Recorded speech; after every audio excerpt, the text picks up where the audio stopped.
नमस्कार दोस्तों, स्वागत है आप सभी का आपके अपने यूट्यूब चैनल रिटेल अड्डा में। चैनल में सब्सक्राइब कर लें, बेल आइकन को प्रेस कर दें ताकि वीडियो की नोटिफिकेशन आप तक पहुंचती रहे।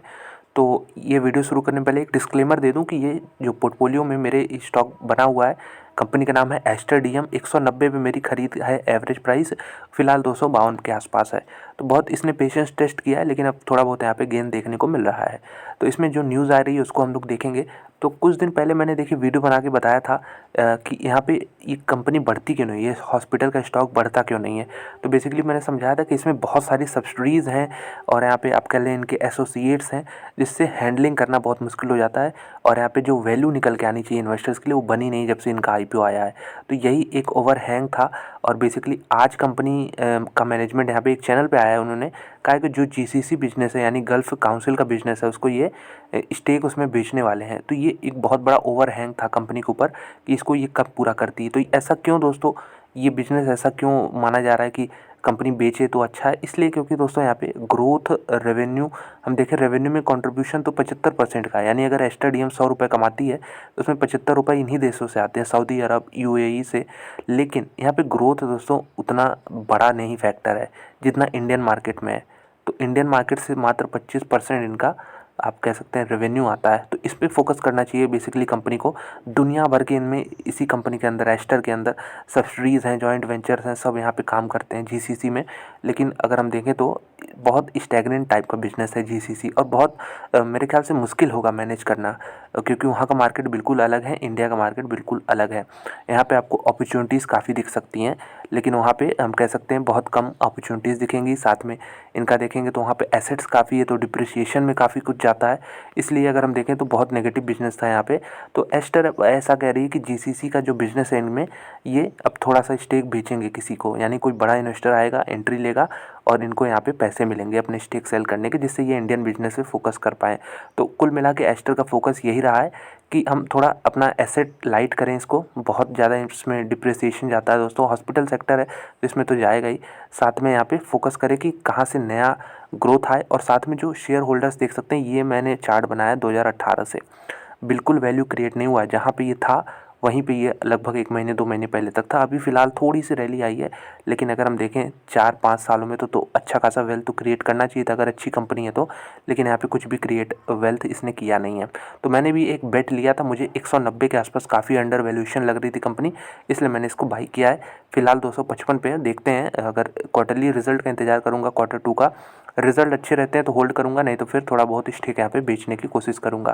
तो ये तो मेरी स्ट्रेटजी हो गई, इसको आप फॉलो ना करें। अगर आपके पास है ये शेयर तो आप अपनी भी रिसर्च करें। जहाँ तक मैं देख पा रहा हूँ कंपनी राइट डायरेक्शन में बढ़ रही है, कंपनी स्टेक सेल करने वाली है जीसीसी बिजनेस का, तो एक पॉजिटिव ट्रिगर हो सकता है।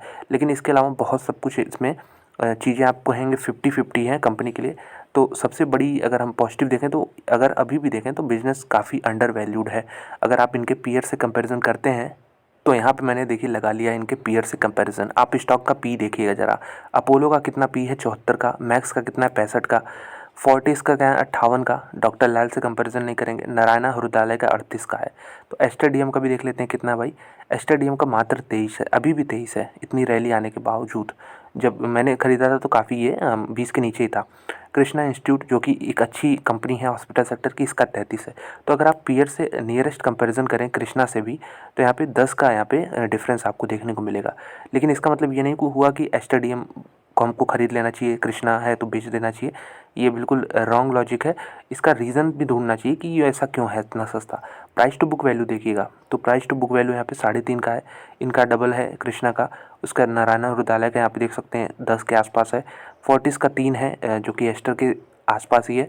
और देश की सबसे बड़ी यहाँ पे हॉस्पिटल कंपनी अपोलो है जो कि यहाँ पे 12 का यहाँ पे price to book value command करती है। तो बहुत सब चीज़ें डिस्कस करते हैं कि क्यों इसमें एस्टर में इस तरह सब कुछ अंडर वैल्यूएशन देखने को मिल रहा है। तो current market price, market cap देखेंगे 12,590 है और करंट प्राइस 252 है, जो कि अप्रोच कर रहा है अपने 52 वीक के हाई के आसपास ही है। अगर हम देखें बुक वैल्यू तो यहाँ पे 71 का है, जैसा हम लोग डिस्कस किए 3.5 गुना है। यहाँ पे स्टॉक का पी देखिए 23 का है। रिटर्न रेशियोज दोस्तों अभी भी इम्प्रूव होने की पूरी गुंजाइश है इसमें। और कंपनी पे कर्जा बहुत ज़्यादा है, जितने हॉस्पिटल सेक्टर के मैंने स्टॉक दिखाए उनमें से सबसे ज़्यादा कर्ज यहाँ पे एस्टर पे ही है। इसकी असली वैल्यू 146 है। तो इसका मतलब ये नहीं कि असली वैल्यू है तो 146 पे ट्रेड करेगा। मार्केट कुछ पॉजिटिव चीज़ें दिखती हैं तो इस पर ऐड होती रहती हैं। तो फिलहाल अभी 252 पे है। देखते हैं, इंट्रिंसिक वैल्यू भी चेंज होगा अगर रिजल्ट अच्छे आते हैं तो। और टोटल एसेट्स देखिएगा, कंपनी के टोटल एसेट्स कितना है यहाँ पे, जितना मार्केट कैप है अभी करेंटली, जितना भी मार्केट कैप है उतना ही टोटल एसेट्स भी है यहाँ पे। रिजर्व 3000 करोड़ के, ये कुछ स्ट्रॉन्ग पॉइंट्स हैं कंपनी के। कैश बैलेंस 380 करोड़ का, सीएफओ पैट अच्छा है यहाँ पे। और प्रमोटर होल्डिंग कम है, 38% है, उसमें से भी यहाँ पे 10.5% प्लेज्ड है, तो ये नेगेटिव पॉइंट है। तो इसलिए मैं कहता हूँ 50-50 कंपनी, ऐसा नहीं कि सब कुछ यहाँ पे बहुत अच्छा है आप इसको करंट बाई कर लीजिए तुरंत। लेकिन यहाँ पे अगर आप अंडर वैल्यूएशन वाला थीम खेलते हैं कि जब ये 170-180 के आसपास था तो मुझे काफ़ी अट्रैक्टिव लगा, इसलिए मैंने बाई किया। लेकिन अभी भी अट्रैक्टिव है, लेकिन अगर रिजल्ट Q2 के वीक आ जाते हैं तो फिर सारा खेल ख़त्म हो जाएगा। तो आप समझ पा रहे होंगे मैं क्या कह रहा हूँ कि यहाँ पे सारा फोकस आप करिए कि कंपनी कब आपको चीप मिले और आप उसमें बाई करिए। अगर आपको नहीं ये सब फोकस करना है, टाइमिंग नहीं करना है, तो आप बिल्कुल जो चैम्पियन कंपनीज़ हैं इस सेक्टर की उससे जा सकते हैं। मेरा फोकस 2 ही कंपनी पर रहता है इसमें, NH और KIMS। बाकी अगर हम देखें तो बहुत बड़ी बड़ी कंपनियां, उसमें भी थोड़े बहुत इश्यूज़ आते रहते हैं, लेकिन ये दोनों कंपनियों NH और KIMS के पास काफ़ी यहाँ पे स्पेस है ग्रो करने का। प्रॉफिट वेरिएशन अगर हम देखें तो पिछले 5 सालों में 30% करा, 2-3 सालों में कुछ प्रॉफिट वेरिएशन हुआ ही नहीं है, मतलब प्रॉफिट ग्रोथ काफ़ी कम है। चलिए देखते हैं कितना प्रॉफिट ग्रोथ रहा है। जून क्वार्टर का रिजल्ट उसके पहले डिस्कस करते हुए चलेंगे, तो काफ़ी पुअर रिजल्ट थे यहाँ पे, बताते चलूँ। नेट प्रॉफिट ही कंपनी का यहाँ पे लगभग 2 डिजिट में आ गया था, 3 डिजिट से घट के ही देख सकते हैं, 128, 168, 246, अब यहाँ 80। पिछले साल से कंपेरिजन करेंगे तो रिजल्ट अच्छे लग सकते हैं, लेकिन उम्मीद कहीं इससे ज़्यादा थी। अब यहाँ आते हैं सेल्स पे, तो 2013 से लेके 2022 चल रहा है, यहाँ पे सेल्स लगभग 5 गुना हो चुके हैं। ऑपरेटिंग प्रॉफिट देखें तो ऑपरेटिंग प्रॉफिट यहाँ पे लगभग 5 गुना हो चुके हैं। अगर नेट प्रॉफिट अगर देखें तो ये नेट प्रॉफिट देखिएगा तो नेट प्रॉफिट मात्र यहाँ पे 4 गुना हुआ है। तो यही चीज़ है, यहाँ पे प्रॉफिट तेज़ी से ग्रो कर नहीं रहा है। और ख़ासतौर पे ये तो हम लोग बहुत लंबा देख लें 10 सालों का, अगर पिछले 5 सालों का देखेंगे डेटा तो यहाँ पे ये देखिए 367 करोड़, 315 करोड़, 178 करोड़, ये तो कोविड का ईयर था। उसके बाद फिर 601 करोड़, 621 करोड़, तो यहाँ से भी डबल हुआ है 5 सालों में। तो उम्मीद करेंगे ये जो रेट है वो बना रहे, ये जो पिछले प्रॉब्लम्स थे यहाँ पे कुछ स्टैग्नेंट सा आ गया था, ये रिपीट ना हो, प्रॉफिट कंपनी का बढ़ता रहे। और कब बढ़ेगा, जब ये सारे अपने सब्सिडीज़ हैं, एसोसिएट्स हैं, इनको अच्छे से मैनेज करेंगे। जहाँ से कुछ पैसा नहीं बनता उसको बेच के निकलिए, यहाँ पे पैसा लगाने का कोई फ़ायदा है नहीं, पुअर एलोकेशन ऑफ कैपिटल हम कह सकते हैं इसे। तो ये रही कंपनी के बारे में कुछ बेसिक डिटेल, हम लोग देख लेते हैं कि अगर हम देखें डेटर डेज तो उतना ही है, लगभग 72 दिन है। इन्वेंट्रीज डेज 129 दिन है। और कैश कन्वर्जन साइकिल एक हॉस्पिटल कंपनी का यहाँ पे नेगेटिव है, जो कि बहुत अच्छी बात है यहाँ पे। और अगर देखें तो रोज़ जो है जब IPO आया था 23% के आसपास था, यहाँ पे 18% हुआ। यहाँ देख सकते हैं ये 2014 का डेटा है, तो 23% पहले था IPO के।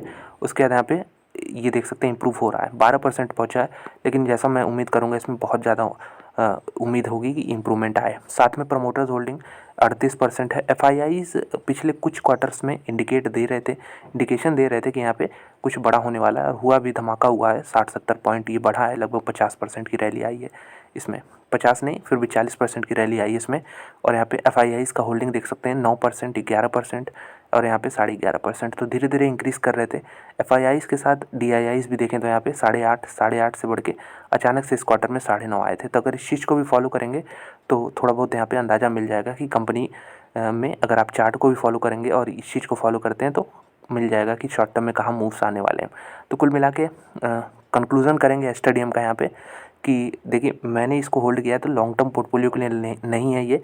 जैसे लॉन्ग टर्म में मैं शेयर्स रखता हूँ कि कोई भी शेयर अच्छे बिजनेस को उठा के उसको छोड़ के उसमें थोड़ा थोड़ा एंट्री और लेता रहूँ, वो उस पोर्टफोलियो में नहीं है ये। मैंने सिर्फ इसको अंडर वैल्यूएशन वाले थीम में रखा था कि बहुत सस्ती लग रही थी, अब जब महंगी लगेगी तो मैं इससे एग्जिट भी लेना पड़ेगा। लेकिन अभी भी ऐसा कुछ लग नहीं रहा कि इसमें कुछ महंगा होने वाला है।